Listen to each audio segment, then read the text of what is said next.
இமயக்குருவின் இதய சீடன். ஒரு பயணம் தொடர்கிறது. இமயக்குருவின் இதய சீடன் என்ற சுயசரிதையை பயணம் தொடங்கட்டும் என்ற தலைப்பில் தொடங்கினேன். கடைசி அத்தியாயம் பயணம் தொடர்கிறது என்ற தலைப்பில் இருந்தது. என் சுயசரிதை முடிந்ததால் பயணம் முடிந்தது என்பதல்ல. இதோ புதிய பரிமாணங்களை நோக்கி மேலும் ஒரு பயணம் செய்வோம். விந்தையான பயணம், பல சந்தர்ப்பங்களில் நம்ப முடியாத வினோத பயணம். நீங்கள் இதை கதை என்றோ, என்னுடைய வழக்கத்திற்கு மாறான வளமான கற்பனை என்றோ, வெறும் பொய்கள் என்றோ நிராகரிக்கலாம், அல்லது எனக்கு மனநலம் குன்றிவிட்டது என முடிவு செய்யலாம். அது எதுவாக இருந்தாலும் இந்த பயணம் உங்களுக்கு சுவாரஸ்யமாகவோ, உங்கள் மனக்கண்ணின் பார்வையை விரிவுபடுத்தி, ஆம், பகுத்தறிவையும் கடந்து நம் உணர்வுகளை நாம் அறியாத அம்சங்களுக்கு விரிவுபடுத்த முடியுமோ என சிந்திக்க வைத்தால் என் பணி நிறைந்தது. ஞாபகம் வைத்துக் கொள்ளுங்கள் நண்பர்களே, உண்மை சில சமயங்களில் கற்பனை கதைகளை விட வினோதமானது. நாம் அனுபவிக்கும் இந்த உலகை மாயை என்றும் நம் மனக்கோட்டை என்றும் பல யோகிகள் கூறியுள்ளனர். இந்த நூலில் ஒவ்வொரு அத்தியாயமும் முழுமையானது, வரிசையான சம்பவங்களின் அடிப்படையில் எழுதப்படவில்லை. எனவே ஒவ்வொரு அத்தியாயத்தையும் தனித்தனியாக படிக்கலாம். மொழிபெயர்ப்பாளரின் முன்னுரை. ஓம் ஸ்ரீ குருப்யோ நமக. இந்த பொன்னான புத்தகத்தின் மொழிபெயர்ப்பினை செய்வதற்கு அனுகிரகம் செய்த தவத்திரு ஸ்ரீ குரு பாபாஜிக்கும் ஸ்ரீ மகேஸ்வரநாத் பாபாஜிக்கும் குரு ஸ்ரீ M.G. அவர்களின் தாமரை பாதங்களை பணிந்து நன்றி தெரிவித்துக் கொள்கின்றேன். என் குரு ஸ்ரீ M. அவர்கள் இதன் ஆங்கில பதிப்பு மூலத்தில் எழுதியிருந்ததை நினைவு கூறுகின்றேன். இந்த பயணம் சுவாரஸ்யமாகவும், எந்த வகையிலாவது உங்களது மனதினை திறந்து புதிய பார்வைகளை காட்டுவதில் இந்த புத்தகம் பங்கேற்றிருந்தாலும், அல்லது தனது அன்றாட பணியினை செய்துவிட்டோம் என நினைக்காமல், ஆமாம், ஒருவேளை ஏதோ நமக்கு தெரியாத இடங்கள் இன்னமும் இருக்கின்றது, அதனை நமது அறிவார்ந்த மூளை மூலம் உணர்வுகளை விஸ்தீர்ணமடைய செய்யலாமா என நினைத்திருந்தாலும், நான் எனது பணியினை சரியாக நிறைவேற்றிவிட்டேன் என்று பொருளாகும். ஆம், பெங்களூரில் 22ஆம் தேதி ஏப்ரல் மாதத்தில் பாரதிய வித்யாபவனில் நிரம்பி வழிந்த கூட்டத்தில் இந்த புத்தகத்தின் ஆங்கில பதிப்பினை அவர் வெளியிடும்போது புத்தகத்தின் மேல் கண்ட வார்த்தைகள் அமானுஷ்யமாக என்னை தாக்கி, என்னுள் உத்வேகத்தினை கொழுந்தாக எரிய செய்து, அந்த அனலில் அப்போது இருந்து இதனை தமிழில் மொழியாக்கம் உடன் செய் என்று கட்டளைகள் உள்மனதில் கேட்டுக்கொண்டே வந்தது என்னவோ உண்மை. மறுநாள் மாலை சென்னை வந்து சேர்ந்தேன். புத்தகத்தின் பக்கங்களை புரட்டினேன். அது என்னை புரட்டி போட்டது. கிரியா யோகியாக 1989 இருந்தாலும், அன்றைய தினத்தில் எனக்கு கேட்ட பஞ்சஜன்யா கிருஷ்ணரின் சங்குலி, ஸ்ரீ M. அவர்களின் ஞான திருஷ்டி, ஆத்மா ஈர்ப்பு என்னை பரவசத்தில் ஆழ்த்தியது.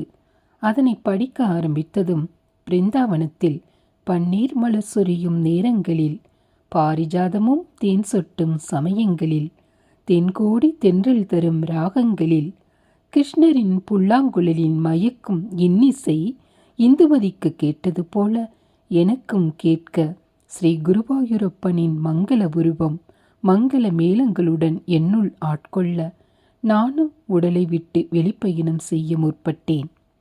தியோராஜின் வீரம், இந்துமதியின் வில்வித்தையின் சாதுரியம், அஸ்வத்தாமாவின் அம்பினால் அவள் வீரமரணமடையும் போது கிருஷ்ணர் அவளது கைகளை பிடித்து கொண்டு தலையினில் கை வைத்து ஆசீர்வதிப்பதை பார்க்கும்போது நானும் ஆனந்த கண்ணீர் விட்டு அழுதேன். தானா வியாபாரி செல்வந்தங்கள் இருக்க கேளிக்கைகளில் மிதந்து, பிறகு அடிபட்டு உண்மை வாழ்க்கை என்ன என்று தேடி அவர் ராஜகிரியில் கேட்ட பொலிவு மிகுந்த ராஜக்கலையுடன் கம்பீரமான மகாவீரரின் இனிய உபதேசம் என்னையும் மாற்றியது. வண்டாடும் கங்கை மலர் தோட்டங்களில், புனித கங்கை நதியின் ஓரம், மணிகர்ணிகா படித்துறை பக்கங்களில் பல மெய்வுணர்வு நிகழ்ச்சிகள் பல நூற்றாண்டுகளாக நிகழ்ந்து வருகின்றன. ஹூக்ளி நதிக்கரையில் தக்ஷிணேஸ்வரத்து காளி கோவிலிலே ராமகிருஷ்ணரின் பக்தி போதையிலே குழந்தை போல அவர் பேசிய ஞானத்து மழலையில் நரேனின் கம்பீர கானத்தில் நானும் என்னை இழந்தேன். சூசி மெய்மறந்து பரவசத்தில் ஆழ்ந்து அவள் உயிரை நீக்கும்போது ஒரு பக்கம் ஸ்ரீகுருவும் அடுத்த பக்கம் ஸ்ரீ ராமகிருஷ்ணரும் கைகளை பிடித்து கொண்டு தடையை கடந்து சொர்க்கத்திற்கு கொண்டு போவதற்கு அவளுக்காக அவர்கள் வந்திருப்பதாக கூறும்போது, அடடா, ஞான குருக்கள் தனது பக்தர்களுக்காக என்னவெல்லாம் செய்கின்றார்கள் என்ற மறைஞானம் என்னை ஆனந்த சாகரத்தில் மூழ்கடித்தது.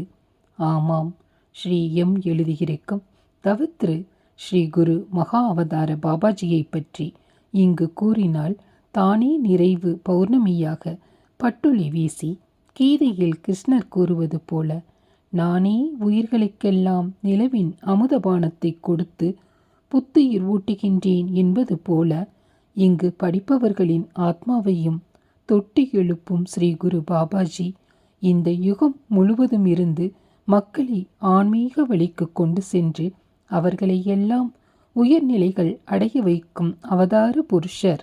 அவர் அனைத்து காலகட்டங்களிலும் தோன்றி பக்தர்களை ராஜகிரியில் யாதவா மாவீரனை எதிரிகளிடம் இருந்து காப்பாற்றுகின்றனர். யோகியை அவரது மேல்ஜாதி தப்பெண்ணத்தை புலியினின் மூலமாகவும் நாய்களின் மூலமாகவும் துரத்த வைத்து அவரது கர்ம வினையை அனுபவிக்க வைத்து ஸ்ரீ குரு அன்புடன் அவரை காப்பாற்றுகின்றார். கங்கை நதியில் அவர் குரல் கொடுத்தால் படகு ஒன்றை முகமறைத்த படகோட்டி ஒருவர் ஓட்டிக்கொண்டு வருகின்றார். யானையின் பிளிரல்கள் கேட்க தேவதரு மரங்கள் சூழ்ந்த இமயமலை காட்டினில் நறுமணம் கமழ ஸ்ரீ மகேஸ்வரநாத் பாபாஜி ஸ்ரீ எம் அவர்களின் முன்னே கம்பீரமாக தோன்றி கிரியா யோகம் பரப்ப வழி செய்கின்றார். கல்கத்தாவில் விலைமகளான சோசி என்ற பக்தியையும் திரௌபதியை காப்பாற்றிய கிருஷ்ணர் போல் மீராபாயை காப்பாற்றிய கண்ணனைப் போல் ஆன்மீக வழிமுறைக்கு அவளை பாதுகாத்து கொண்டு சேர்க்கின்றார். ஸ்ரீ சதாசிவ பிரமேந்திரரின் இஸ்லாமிய சிஷ்யை மோதி ஆன்மீக வழிக்கு திரும்ப கொண்டு வர சதாசிவரே வருகை புரிந்து செய்யும் திருவிளையாடல் என்னையும் மெய்சிலிர்க்க வைத்தது. பத்ரிநாத் குகையினில் தியானம் செய்தபோது ஒரு பக்த பக்ரியை கண்டுகொள்ளாத போது அந்த சமயத்திலும் ஸ்ரீ குரு பாபாஜி தோன்றி ஸ்ரீ எம்மை இறுதி கிரியா செய்து கொள்ள வைத்து அவரை இந்த ஜன்மத்தில் ஸ்ரீ எம்மாக பிறக்கப் போவதையும் தீர்க்க தரிசனமாக அவர் கூறி செல்கின்றார். இன்னும் பல பல கோடி வழிகளில் ஸ்ரீ குரு பாபாஜி நம்மை நல்வழிப்படுத்தி காப்பாற்றி கொண்டுதான் இருக்கின்றார். இதையெல்லாம் நம்மை போன்ற மனிதர்களுக்கும் இன்னும் சில அடுத்த பல கிரகவாசிகளுக்கும் தெரிவித்து குரு ஸ்ரீ எம் அவர்களுக்கு சாஷ்டாங்கமாக நமஸ்காரம். இதற்கெல்லாம் நாங்கள் என்ன கைமாறு செய்ய போகின்றோம் குருஜி? நாம் ஓர் அடி முன்னெடுத்து வைத்தால் நமக்காக ஸ்ரீ எம் பல அடிகள் நம்மை நோக்கி அடியெடுத்து வைக்கின்றார். எங்களுக்கு ஸ்ரீ எம் என்ற மகத்தான குருவினை தந்ததற்கு ஸ்ரீ குரு அவர்களே, ஸ்ரீ மகேஸ்வரநாத் பாபாஜி அவர்களே, சாஷ்டாங்கமாக உங்களை நான் வணங்குகின்றேன். உங்களுக்கு எங்களது அனந்த கோடி நமஸ்காரங்கள் உரித்தாகட்டும். எங்களை வழிகாட்டும் குரு ஸ்ரீ எம் அவர்களுக்கு அனந்த கோடி நமஸ்காரங்கள். இந்த மொழி ஆக்கத்தில் குறைகள் இருந்தால் அது இந்த ஸ்ரீயனுடையது, மன்னிக்கவும். நிறைகள் எல்லாம் அந்த குரு ஸ்ரீ எம் அவர்களுக்கே. பல்லாண்டு பல்லாண்டு பல்லாயிரத்தாண்டு பல கோடி 100,000 ஆண்டுகள் உங்களது புகழ் வாழ்க, உங்களது துணை வெல்க. பிரணாம் கூறி தண்டனிட்டு தெய்வ குருக்களை மண்டியிட்டு வணங்குகின்றேன். தி. உமேஷ் சந்தர்பால்.